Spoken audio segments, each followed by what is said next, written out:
my God, take a look at this. Yesterday I was so excited that Jason Momoa and James Wan posted these new mock-ups of what Aquaman will be wearing, aka Arthur Curry, aka Jason Momoa, will be wearing in Aquaman and the Lost Kingdom. So this is pretty much an updated version, an improved version of what he wore in the first film. But that's not just it. They posted more. Now take a look at this. This is a tactical suit he'll be wearing in Aquaman and the Lost Kingdom. But why does he need this costume? Now this hasn't just been plucked out of the air. This is inspired by a 1980s comic. There you have it. Because James Wan loves the comics. In the first film, he tried to be very faithful with the comics, unlike some other people. This is why the first movie made over $1 billion. So this is so awesome, so exciting, so interesting, and we're going to read an article all about it and really delve into it. Let's go! Welcome to the dceu Daily. Welcome back to Movies TV Mad. And you can follow me on Twitter at Movies TV Mad, on Instagram at Movies TV Mad 555, and on TikTok, of course, at Movies TV Mad XXX. Welcome to Monday's edition of the dceu Daily. So I'm sure you loved those new costumes just as I did, but let's find out a bit more about them. Jason Momoa reveals new Aquaman costume. Aquaman and the Lost Kingdom from Warner Brothers is slated to arrive in theatres December the 16th, 2022 by Ryan Parker of The Hollywood Reporter. Jason Momoa on Sunday sent fans into a tizzy when he shared the first look at his new Aquaman costume for his upcoming DC superhero sequel, Aquaman and the Lost Kingdom. Second round, new suit, Jason said. More action, Aquaman aloha, the actor wrote on Instagram, along with pictures of his suit from the first film and his new sleek outfit for the sequel. Wow, more action. Bring it on, James, because if anyone can do awesome action, it's James. We've already seen it in the first film. Mamoa is reprising his role of Arthur Curry, aka Aquaman, alongside a cast featuring Amber Heard, Patrick Wilson, Dolph Lundgren, glad he's back, I wasn't sure about that, and Yahya Abdul-Mateen, sorry about that mate, the second, in the James Wan directed film. The first Aquaman, released in December 2018, grossed more than $1 billion, making it the only DC film to reach that marker other than Christopher Nolan's The Dark Knight trilogy. Well, you don't know your stuff. Let's say it properly. James Wan's Aquaman is the only DCEU movie to reach the marker of $1 billion, but Todd Phillips' Joker movie reached over $1 billion as well. Let's get it right. Mamoa first played Aquaman as a cameo in 2016's Batman vs Superman: Dawn of Justice. He was a co-star as the character in 2017's Justice League. Aquaman and the Lost Kingdom from Warner Brothers is slated to arrive in theatres December 16th, 2022. And that is a shit article, but I'm gonna go and find one now from Screen Rant, which should delve more into what this blue suit actually is, because I really want to get into it. Do you know what? It's interesting. We say a lot of bad things about Screen Rant, but they've actually got more details than THR. That's staggering. Maybe I should read the articles before I actually start recording the videos, right? But you know I'm all over the place. I'm not pre-planned. I don't write a script. I'm just a fan, and I just want to connect with other fans. Anyway, Aquaman 2 director James Wan explains Jason Momoa's new stealth suit. So it's a stealth suit. We'll talk about, after we've read this, why he needs a stealth suit. Director James Wan breaks down Arthur Curry's brand new blue stealth suit for Aquaman and the Lost Kingdom and its comic book inspiration by Richard Fink of Screen Rant. Director James Wan provides an explanation for Aquaman's new stealth suit in Aquaman and the Lost Kingdom, the sequel to the successful 2018 film. We'll see Jason Momoa return as Arthur Curry, aka Aquaman, alongside Amber Heard as Mera and Yahya Abdul-Mateen II as Black Manta. Principal photography began on the film in June 2021, with the film targeting a December 2022 release date. Following in superhero movie tradition, a sequel to the film will feature the character in a brand new suit, unlike Spider-Man No Way Home, where the first look at the new costume was unveiled in toy leaks and promotional artwork. The stars and producers have gotten out ahead and released official first images. Jason Mamoa offered fans their first look at the sequel in a post on his Instagram showcasing the classic orange and green armour he wore in the first film, as well as a brand new black and blue suit. Wan took to Instagram to offer an explanation behind the suit. He explains that the suit is titled Stealth Suit and is made up of Atlantean tech based on a cephalopod's ability to camouflage. So it's got camouflage, has it? Probably camouflaging underwater, I would imagine. Screenwriter David Leslie Johnson McGoldrick and Wan were inspired by the blue suit from the 1980s comic Creepy Puppet. That's James Wan on Instagram. Here's Pride of Gypsies in the classic Aquaman suit and a sneak peek at his other outfit, the Stealth Suit.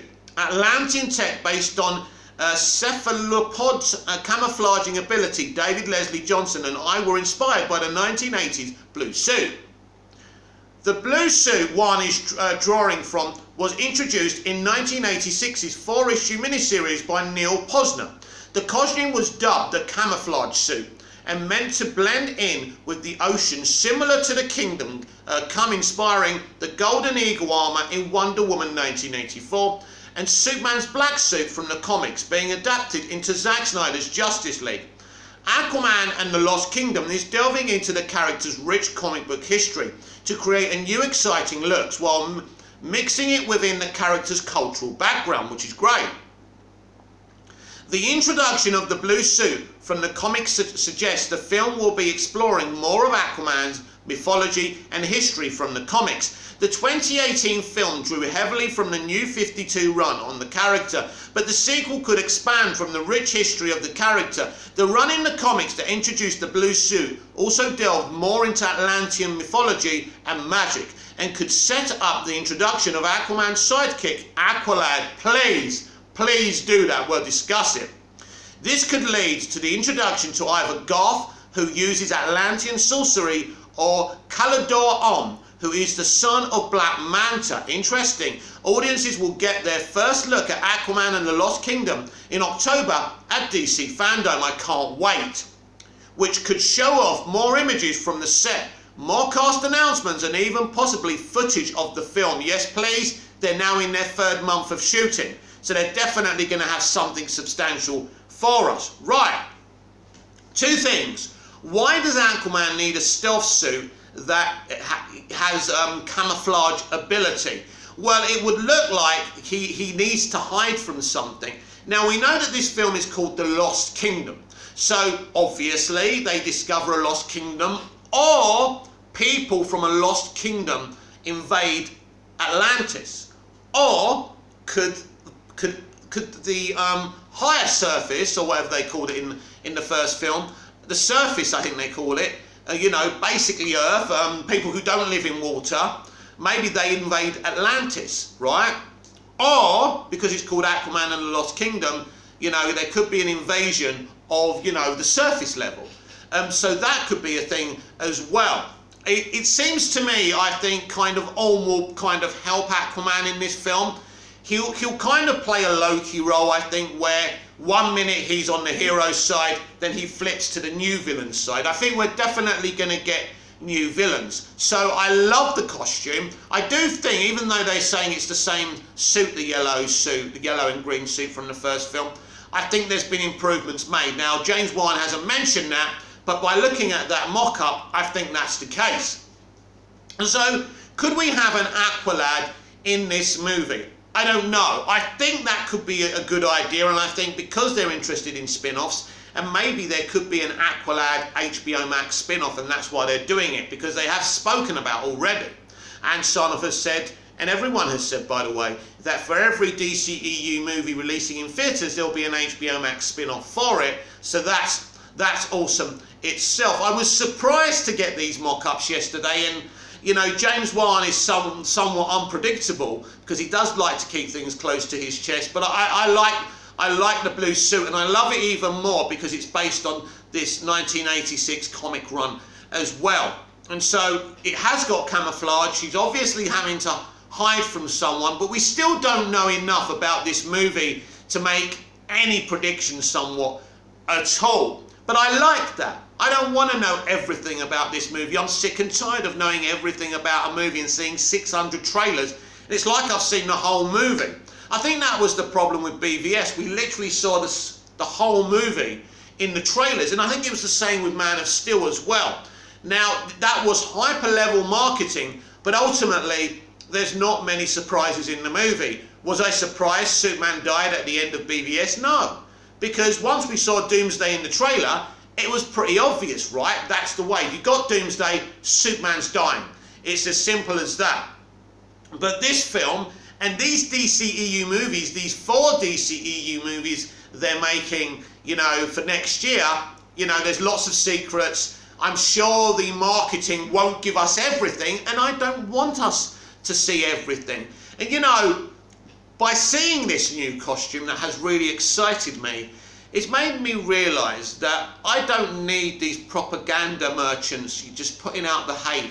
I noticed yesterday that we had a bunch of people celebrating the fact that James Gunn's The Suicide Squad didn't do well. There's someone with a picture of a grave with the Blu-ray in it or something, like some nonsense like that. I've started muting more and more Snyder fans because I've had enough. Don't get me wrong. I stand with the people who positively fight to restore the Snyderverse, but I won't stand with you if you keep on liking posts that attack other DC movies, other DC creatives, directors, actors, and there's too much of it going on. So even if I like you, I've started muting you. I'm muting you. I do not want to see your likes and your toxic kind of takes on DC. And I just feel, if you get happy, if you celebrate the failure of a DC movie, and by the way, The Suicide Squad is not a failure because it's made 700 and 800 million, including its theatrical run with its HBO Max day and date run as well, because of the sponsorships and the actual subs that have led people to HBO Max. It's been very profitable. No one's complaining. Warner Brothers haven't come out and complained about Suicide Squad. That tells you something as well. But the people are enjoying themselves, showing off that Shang-Chi's doing well and the Suicide Squad didn't. Well, it has all round done well, but if you want to celebrate its cinematic run not doing so well, that's up to you. Personally, I was very, very happy with the Suicide Squad. It was a marked improvement from Wonder Woman 84 and Birds of Prey, and so I'm happy about that. But again, it's a placeholder movie, so I'm not that worried about it. It's all about next year, and next year the smiles from these people's faces will be wiped off. So you enjoy your false victory, because that's all it is. It's a false victory. I'm so happy and so proud we got to see the brand new suit from Aquaman. I think that's absolutely fantastic. I celebrate it. I celebrate DC movies, even the ones I don't like as much as some others. We are going down this new direction, and it doesn't matter what propaganda you put out there, that's not going to change. So Jason Momoa has said there's a lot more action in Aquaman and the Lost Kingdom. Also, it's a very timely commentary. Now, when I first heard this, I thought, oh God, not again. But this is about pollution, the environment, something Momoa's very passionate about. And this is the element of what he's written in the film. And so I think that's great and important. I'd rather kind of commentary about the environment than, you know, identity politics, which doesn't matter to anyone, especially here in the West. It's, you know, identity politics isn't important here.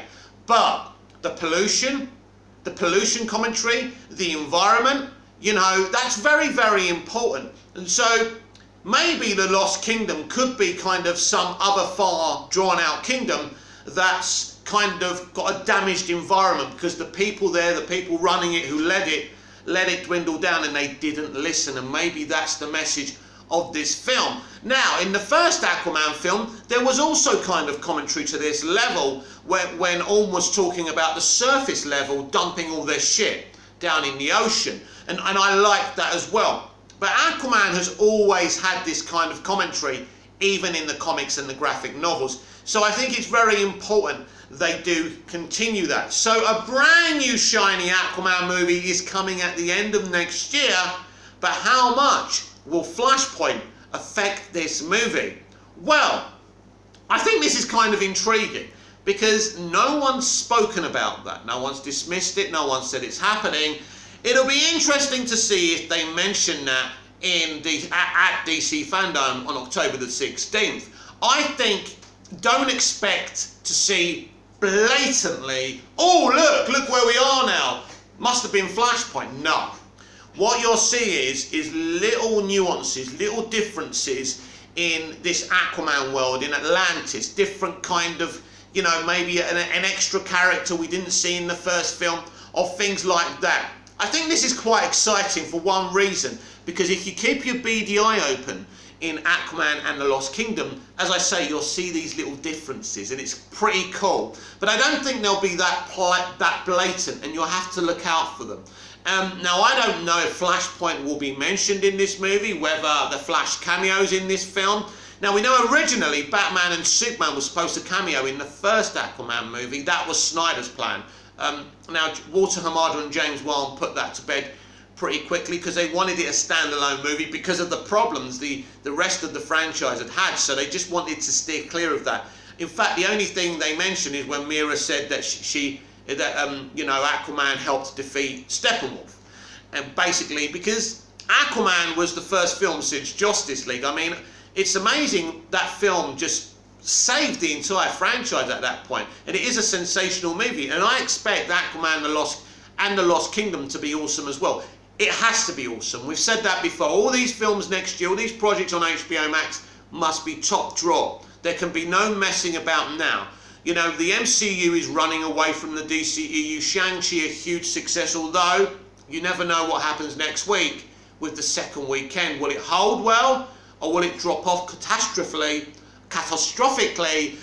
like Black Widow did? It's very interesting. I personally think everyone's come out to support it this week and probably won't support it as much next week. But we'll have to wait and see for that. After all, this is the DCEU Daily.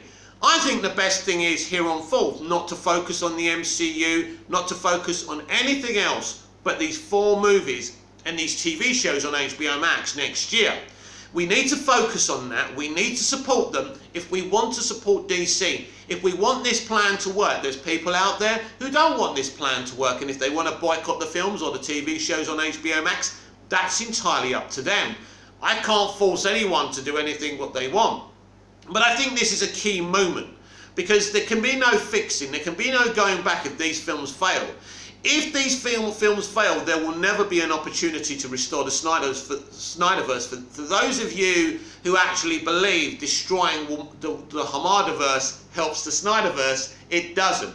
Snyder is never taking control of the whole kingdom. Not even Discovery would allow that to happen, because they saw what happened last time. So even if these films fail, it's not going to get you what you want, Snyder acolytes, either.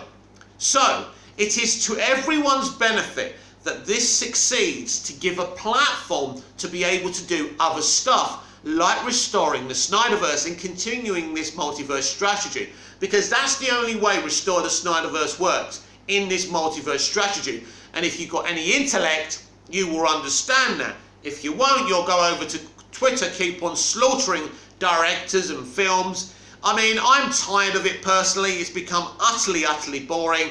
I want to be excited for my DC movies. It's tiring.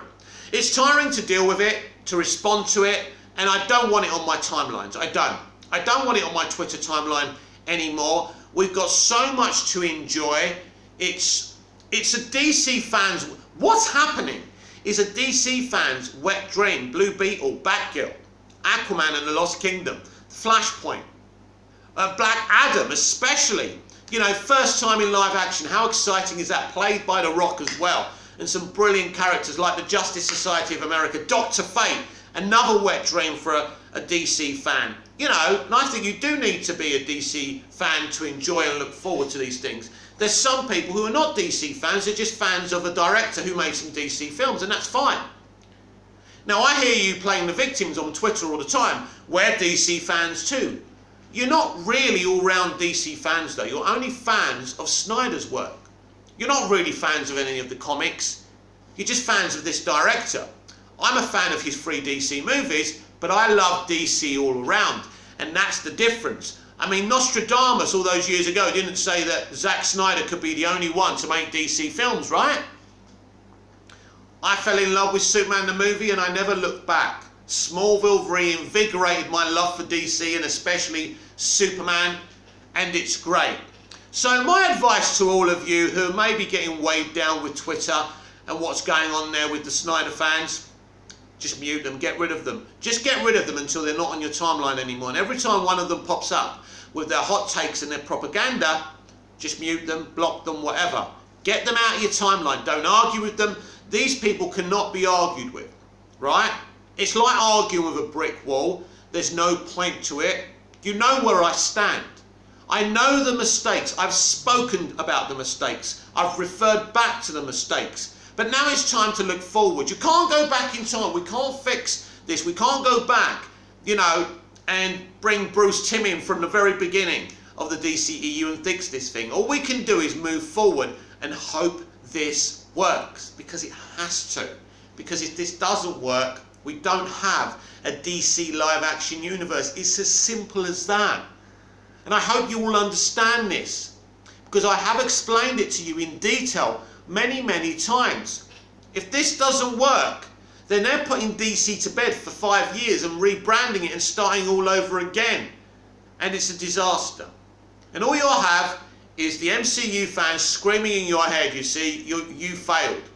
And I don't want that. I believe in these 4 movies, in these 5 movies, including Shazam, Fury of the Gods. In fact, what's his name? Zachary Levi, that's it, who plays Shazam, was asked about fighting Black Adam, and he said, that's above my pay grade, but I think it's only fair. Right, so I think you all know the plan for Shazam versus Black Adam. It's basically this: they will fight in the 3rd Shazam movie. Now, I don't know how Shazam works, because obviously these kids are getting older. Is that an issue? Can they be teenagers? Can they be in their 20s and still be adult version? Or do they, or maybe we don't see the kids anymore in the 3rd movie and they're literally just their adult characters. Maybe they could do that. So I don't know if the comics have referenced that before, but we are getting a 3rd movie. I think it'd probably be greenlit pretty quickly after we see Shazam Fury of the Gods. Actually, because Shazam Fury of the Gods was supposed to be released in 2022 as well, if I remember rightly. Although, did it ever have, I can't remember. Or was it Black Adam that never had an official date for ages? I think it was Black Adam. And so, yeah, I think it was originally supposed to come out in 2022. So I think we may hear of a Shazam 3 being greenlit before we actually see the movie, which is great confidence in the 2nd movie as well. But that's what we're leading to, and that's something very awesome as well, isn't it? To finally see Shazam and Black Adam, crossover and fight, and that will be really awesome as well. And it's interesting with Shazam, what happens? Because once these actors become older, do they kind of recast them as younger kids, or do they just keep them as adults? Which I've already said. I'm just kind of fascinated about that. We'll have to wait and see about that. Potentially, from the outside looking in, this new plan for DC live action is very, very good. But you have to unwrap the present to see if it's any good and see what it is before you can know if it's good or a dud. I don't know. Nobody knows. But we're here. We're celebrating things. And as I say, if I were you, ignore the negativity. Ignore them gloating that, the Suicide Squad didn't do much money in movie theatres. It really doesn't matter. James Gunn's already made his Suicide Squad sequel in Peacemaker. They can't stop anything. They're not stopping anything. Now, of course, they're speeding through these things because they want these things to come out and be successful before Zaslav and Discovery take over, before they can take anything down. So that's another thing we need to discuss, Zaslav and Discovery. nobody knows where their faults are at. Do they come and just literally kick everyone out and take over themselves, and what do they do then? The decisions they make will be purely on finance and future profitability. It's as simple as that. That's why Ann Sarnoff and everyone at the studio now is rushing to try and get all this DC content announced. Hopefully the Batman makes good money, and then Black Adam in the summer, which Black Adam will probably be released before or after Zaslav and Discovery take over. So that's interesting. That would be very important for Sarnoff and what's his name, Walter Hamada, to actually be successful with Black Adam, especially because the Batman's probably a foregone conclusion. Hopefully, fingers crossed, touch wood, that is successful. Black Adam is a bit more of an unknown quantity, but you would expect there to be a big audience for it. We'll have to wait and see, especially with Dr. Fate in it, especially with the Justice Society of America in it. But yeah, I thought very long and hard what Discovery will do with this studio. I have said they do need to shake it up. It needs to be run better. We don't really know that what these plans that, you know, Hamada and Sarnoff and Lee are doing, like with the multiverse, whether they're going to work on it, whether they've been done well, whether they've sat down and thought about this properly. I hope so. I think so. But, you know, it's always in the result. The proof of the pudding is in the eating, isn't it? And so we're going to have to wait and see. But I am intrigued of what Discovery are planning with DC especially. That's my roadhouse. That's what I'm interested in. And it could be a clean sweep yet again. Or if these films are successful, they could stick with them, but want to push more. You see, at the moment, it's looking like we're getting more grade C and D characters rather than the big characters. Even though we're getting the Batman and we're getting kind of a black version of Superman, we're getting Val Zod's Superman. But you would think that kind of the original Kal-El Clark Kent Superman, the one Cavill plays, is going to be more important to Discovery, because Discovery did mention Wonder Woman, Batman and Superman being their priority, because they're the ones that are going to make the big money. So we've got all these plans that start coming to fruition next year, then Discovery take over, and that's the unknown quantity. We really don't know what they're thinking. And I mean, obviously, if these films make money, they're not going to make wholesale changes in terms of the plan. If the plan works, when they take over at first, you won't hear much from them. I think slowly but surely as the months go on, then you'll see the changes in personnel. And then I think we'll really know what they're going to do with DC, unless they're just going to sit there and let this play out. But I think they're a very passive-aggressive company. I think they're a very aggressive company, a very successful company, and they won't allow things to lie that simply don't work. And I know a lot of people are hoping that, you know, Discovery will restore the Snyderverse, but I think their ambitions go higher than that. They want, like we all want as fans, for this DC live-action universe to actually work, for it to make as much money as possible, and for people to love it, and to, you know, to stan it like everyone does the MCU. That's the plan at the end of the day, because it's a business. And if you make things that people love, then people go back to that business and they consume what that business has to offer. And as I say, we really don't know what they're going to do at Discovery, but we do know we have these films next year, and those films are very, very important for the future. There's always going to be a lot of talk on social media, but ultimately not many decisions get made on social media, and I know the Release the Snyder Cut hashtag influenced them to release the Snyder Cut, but we know why they released the Snyder Cut, and that was because of HBO Max, and they wanted to launch it and have something, because they launched it too soon. They didn't have any original projects because of COVID. They needed something. Otherwise, the Snyder Cut would never have been greenlit. That's just my opinion. So obviously, the fan campaign helped because they saw there was an audience for it. But without HBO Max being a little desperate at the time, there would have been no Snyder Cut. So fan campaigns very rarely work out. Now that one did. And so I think it's given people an artificial confidence, thinking whatever they scream about, restore the Snyderverse, make the Batman movie, release the Air Cut.